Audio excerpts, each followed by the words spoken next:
안녕하세요. 타스건수사사무소의 김인환 건축사입니다.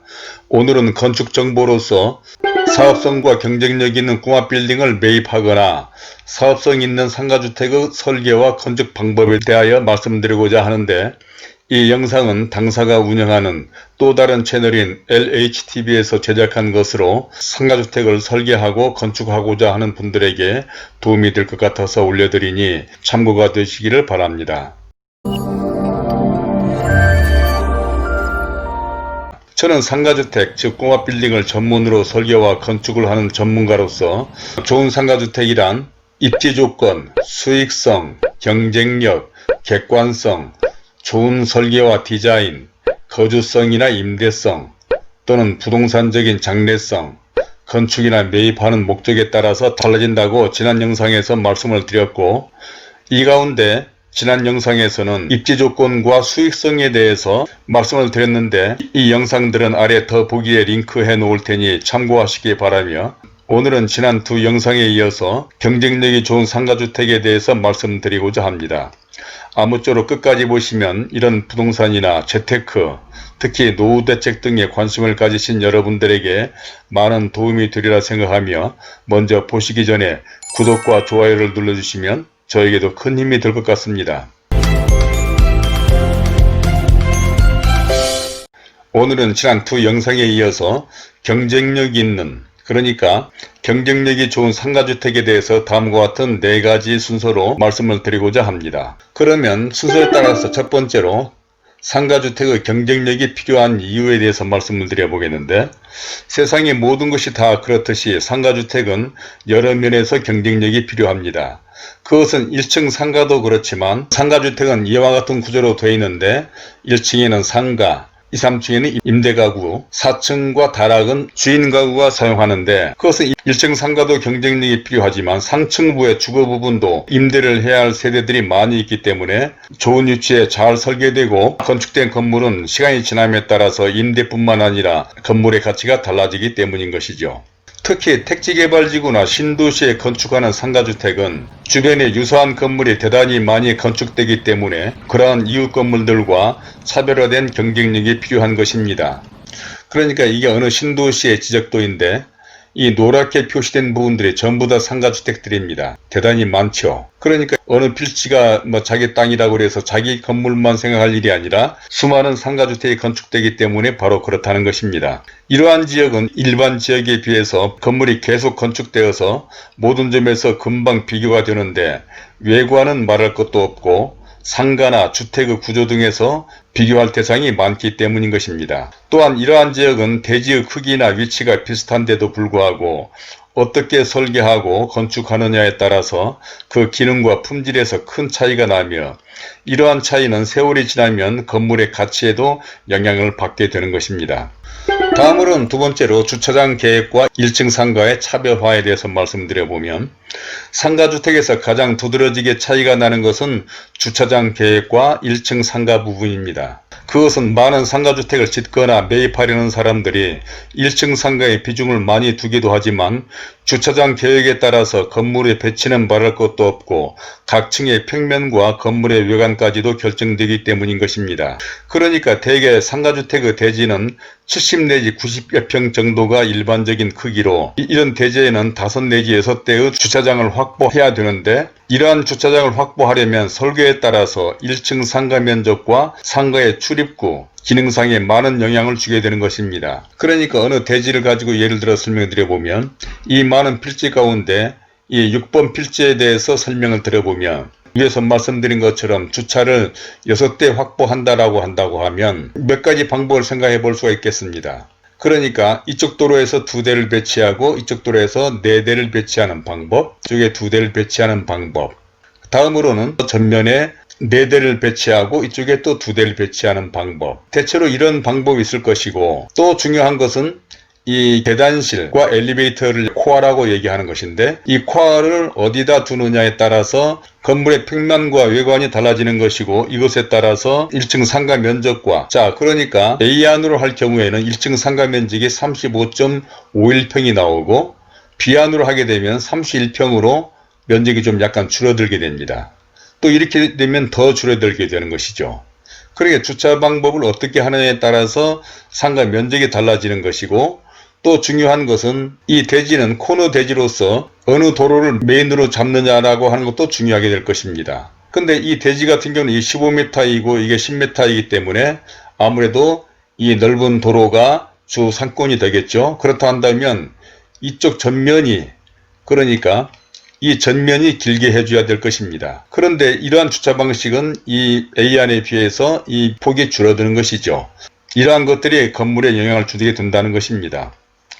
뿐만 아니라 주차 방식에 따라서 1층은 말할 것도 없고 2, 3, 4층의 주택 평면과 건물 외관에도 영향을 주는데, 그것은 이 구조에 따라서 2, 3층의 주택의 평면이 달라지고 4층과 다락 모든 평면들이 달라진다는 것입니다. 그리고 거기에 따라서 건물의 외관도 달라지게 되는데, 그러니까 어떻게 주차장 계획을 하느냐에 따라서 건물의 사업성과 가치 그리고 경쟁력이 확연하게 달라진다는 것으로 설계자와 건축주 판단이 중요한 것이죠.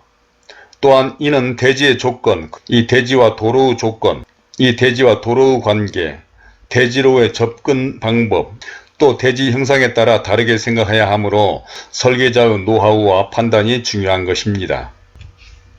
자, 두 번째로 주차장 계획과 1층 상가 차별화에 대해서 말씀드렸고, 다음에는 임대주택과 4층 주인세대의 차별화에 대해서 말씀드려보면, 건물의 사업성과 경쟁력에 영향을 미치는 것은 임대세대와 주인세대의 평면 구조나 실내 마감일 것입니다.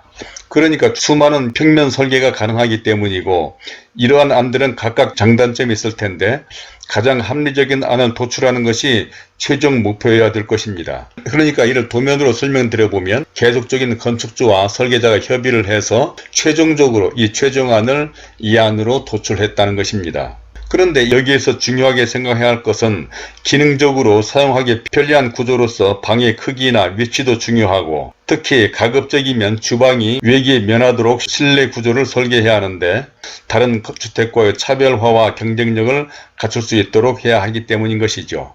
또 차별화와 경쟁력을 위해서는 임대주택뿐만 아니라 주인세대도 그런데, 4층에는 이와 같이 중정과 넓고 높은 거실과 주방, 여기에서 또 다락으로 올라가는 계단이 있는데, 다락으로 올라가게 되면 가운데 룸카페가 있고 또 서재나 작업실, 특히 거실 천정은 이 사진과 같이 높게 만들어서 이게 다락에서 내려다본 거실 모양입니다. 이렇게 할 수도 있기도 하고, 또 이 경사진 지붕 천정에 이렇게 아이들 방을 만들어주면 대단히 좋겠죠. 또는 아이들 방에 경사진 지붕에 뻐꾸기 창까지 있다고 한다면 특색이 있고, 또 이런 옥상 정원이 있다 한다면 더욱이 차별화될 수 있는 방법인데, 이러한 것들이 다른 건물과 차별화를 하는데 대단히 효과적인 것입니다. 이게 다락으로 올라가는 계단이죠. 벽난로도 있기도 하고, 이 부분이 거실인데 거실 천정 부분이 높다는 것입니다. 다음에는 마지막으로 건물의 외관 디자인과 건물의 가치의 차별화에 대해서 말씀드려보면, 또 건물의 가치와 경쟁력을 위해서는 건물의 외관 가치에 중요한 요소는 없을 것입니다. 그것은 같은 옷인데도 누가 어떻게 디자인하느냐에 따라 모양이 판이하게 달라지듯이, 건물도 같은 대지인데도 누가 어떻게 설계하느냐에 따라서 배치나 평면도 그렇고 특히 건물의 외관이 크게 달라지는 것이죠. 그런데 중요한 것은 건물의 사업성이나 경쟁력은 건물의 배치나 평면 구조로도 평가할 수 있지만, 그래도 가장 눈에 띄고 또 몇 년이 지나 건물을 매각할 때 가장 중요하게 판단되는 것은 그래도 역시 건물의 모양이기 때문인 것입니다.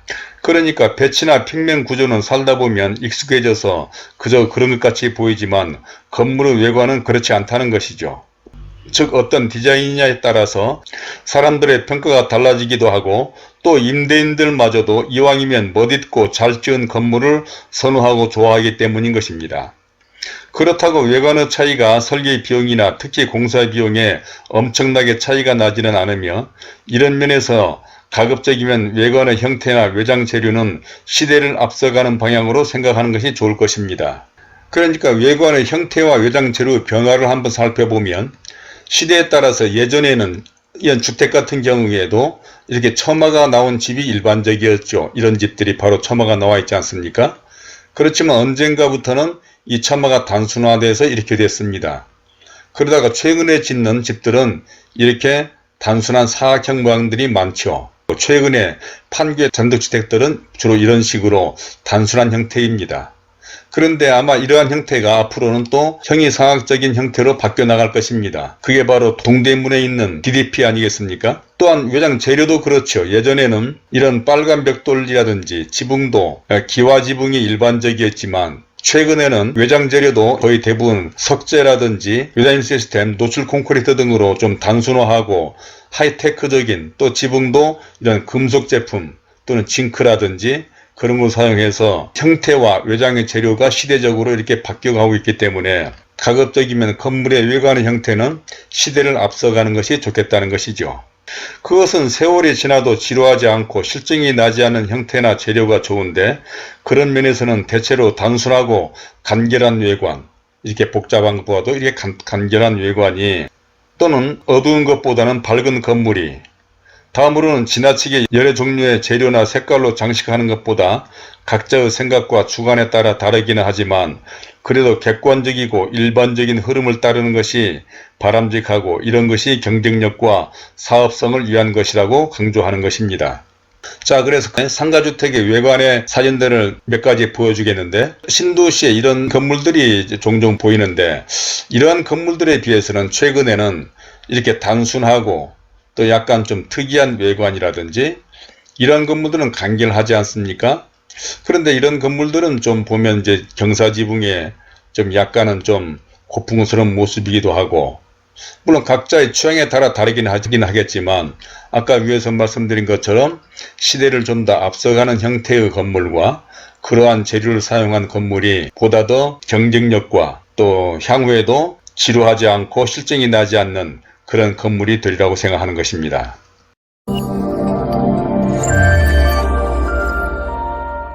자, 이제까지 사업성과 경쟁력이 있는 꼬마빌딩 매입하는 방법과 사업성과 경쟁력이 있는 상가주택을 건축하는 방법에 대해서, 첫째로 상가주택의 경쟁력이 필요한 이유에 대해서, 두 번째로 주차장 계획과 일정 상가의 차별화, 세 번째로 임대주택과 4층 주인세대의 차별화, 네 번째로 건물의 외관 디자인과 차별화에 대해서 설명을 드렸는데, 이와 같은 내용들은 비단 이런 건물을 설계나 건축할 때뿐만 아니라 이러한 건물을 매입할 때도 바로 이러한 분들을 반드시 검토해 봐야 된다고 생각합니다.